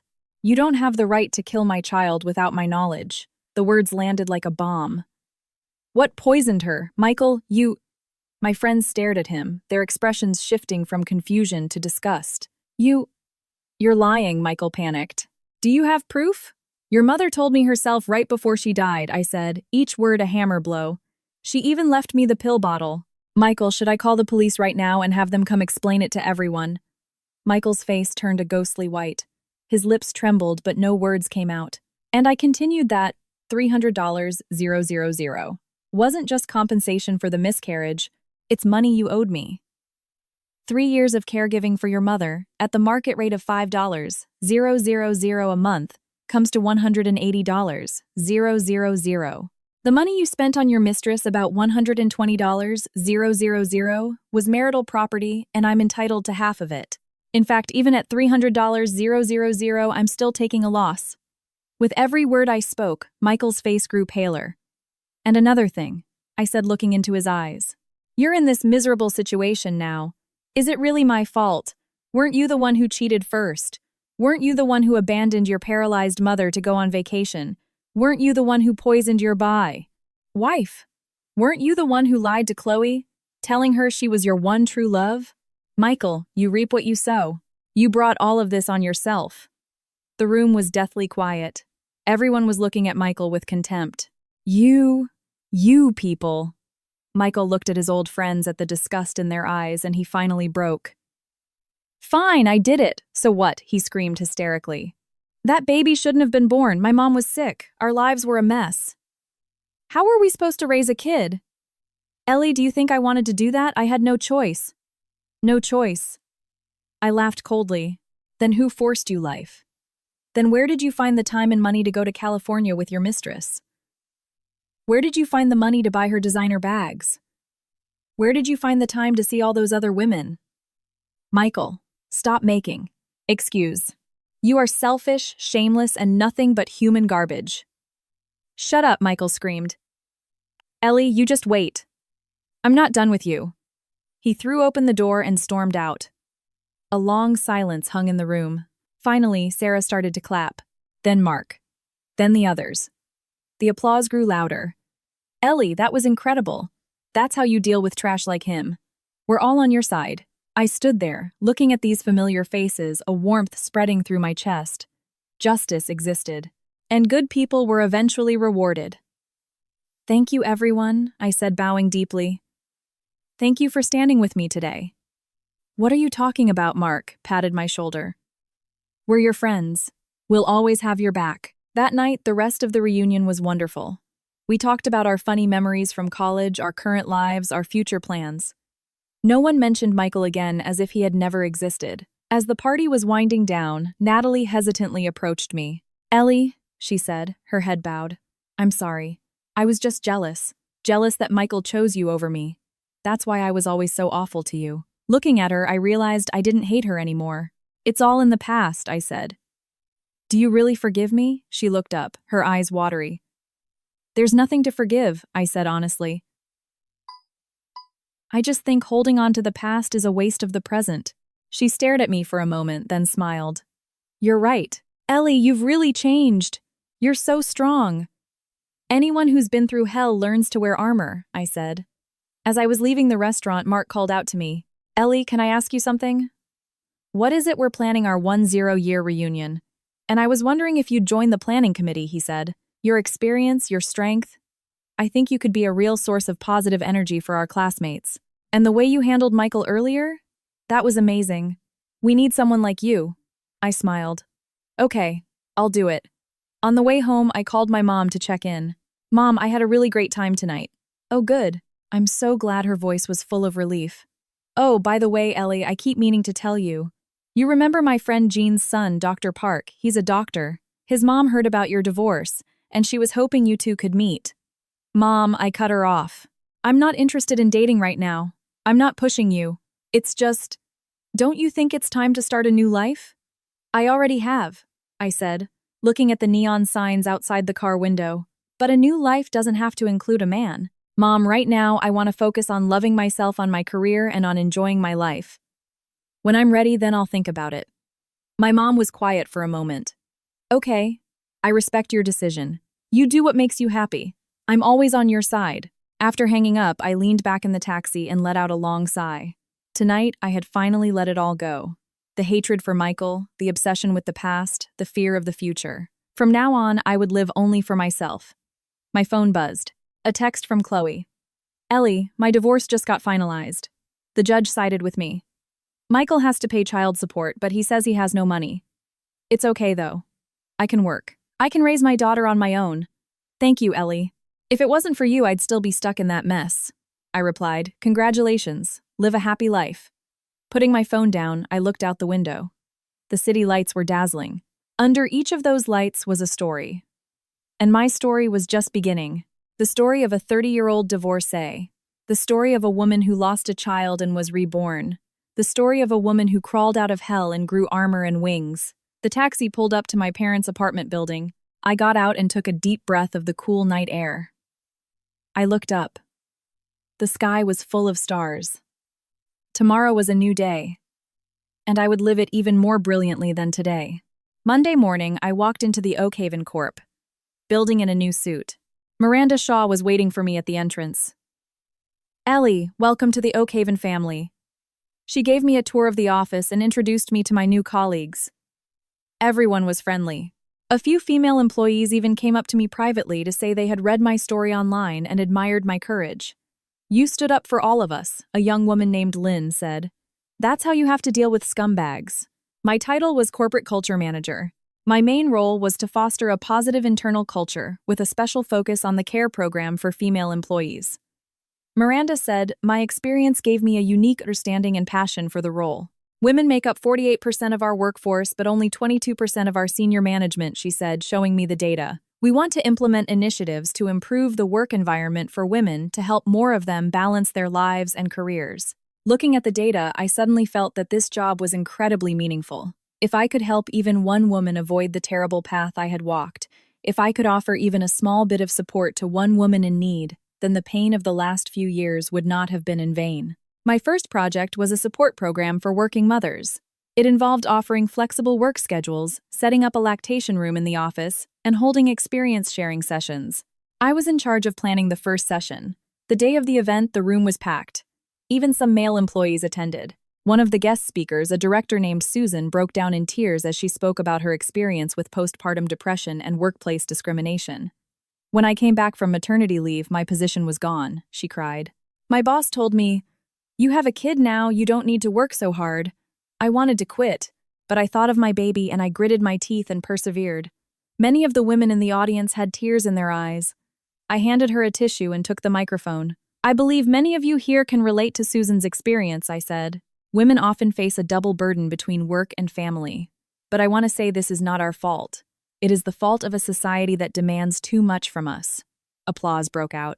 We started this program not to give you special treatment, but to create a more equitable environment, I continued. So that working mothers are not forced to choose between their jobs and their children, so that all women can bravely pursue their careers. The session was a huge success. Afterwards, several women came up to me and said it was the first time they had ever felt such support and understanding from the company. Miranda patted me on the shoulder. Ellie, you did a great job. We need more employees with your passion and empathy. That evening, I worked until 8 p.m. As I was leaving the building, I saw a familiar figure at the entrance. It was Leo. Leo, what are you doing here? I was in the neighborhood. Just wanted to see how you were doing. He handed me a warm cup of tea. How's the new job? It's good, I said, taking the tea. Thank you for everything. Don't mention it, he smiled. But really seeing you like this? I'm relieved. We walked slowly down the street. The early autumn night air was a little chilly, but the tea in my hands was warm. Ellie, Leo said suddenly. There's something I've wanted to tell you for a long time. I had a crush on you in college. I froze. But you were dating Michael, so I never said anything, he said, scratching his head, looking a little embarrassed. After you got married, I let it go. But now that you're single, I was wondering if maybe I could have a second chance. I looked at him. My friend of over a decade. The friend who had reached out to me when I was at my lowest. Leo, I know. You're not looking to date right now, he cut me off. I just wanted to let you know how I feel. No pressure. We can just start as friends. Slowly. If you're never ready, we can just be friends forever. That's fine too. A warmth spread through my chest. Thank you, Leo. For what? He smiled. Hey, a few of us are going hiking this weekend. To see the fall colors. You should come, just to clear your head. I thought for a moment. Okay. I'll go. Really, his eyes lit up. Great. It's a date. I mean, not a date. A plan. I'll pick you up at 8 a.m. on Saturday. After parting with Leo, I walked home alone. The streetlights stretched my shadow long behind me. I suddenly remembered a night long ago.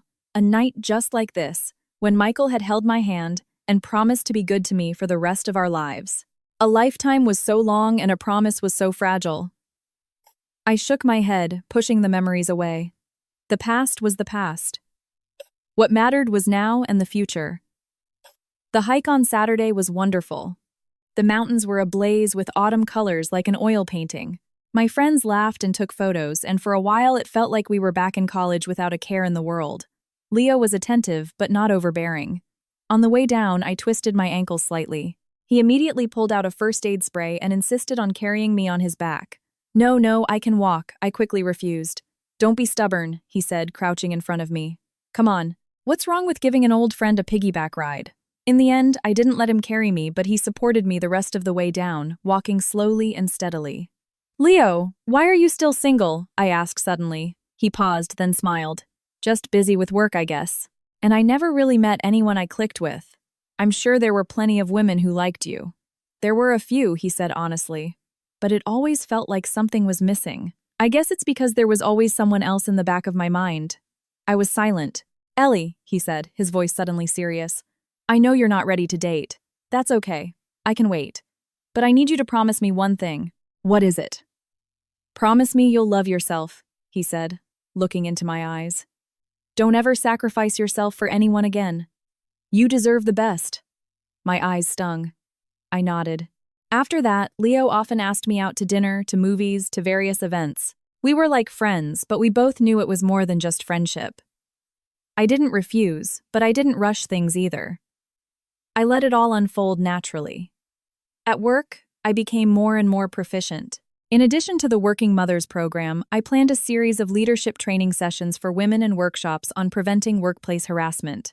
They were all well received. 3 months later, I was promoted. I became the head of the corporate culture team. To celebrate, my boss, who was now a vice president, took me out to dinner. Ellie, did you know? Your projects have not only improved our company culture, They've also helped us attract a lot of talented female employees. Our female employee satisfaction score went up 15% last quarter. It was a team effort, I said modestly. Don't be so humble. You were the driving force, she said, raising her glass. To your rebirth. Cheers. Rebirth. The word made me pause, then smile. Yes, a rebirth. Crawling out from the ruins of a marriage, emerging from the crucible of pain, I was finally reborn. Before the end of the year, I received a text from Chloe. She had given birth to a daughter. 3.4 kilograms, very healthy. Ellie, I named her Grace, to remember the grace you showed me. Thank you for helping me when I was at my lowest. I sent her $500. Buy something Grace needs. Take care of yourself and the baby. You too, Ellie. You have to be happy. I looked at the picture of the tiny pink baby on my phone screen, my heart a mix of emotions. This child's father was Michael, the man who had taken my child from me. But the baby was innocent. You too, I texted back. I put my phone down and walked to the window. It was snowing outside, the first snow of the year. The snowflakes danced in the air, blanketing the world in white. My phone rang again. It was Leo. Ellie, it's snowing. Dress warm, don't catch a cold. I will. You too. Are you free tomorrow night? There's a new steakhouse that's supposed to be amazing. Okay, great. It's a date. A real one this time. I'll pick you up at 6. After hanging up, I watched the snow fall. I suddenly remembered a day long ago, a snowy day, just like this, when Michael had written, "I love you, Ellie," in the snow, and gotten down on one knee. The snow back then was so beautiful, so pure. The snow today was just as beautiful, but something was different. I was no longer the girl who believed in fairy tales.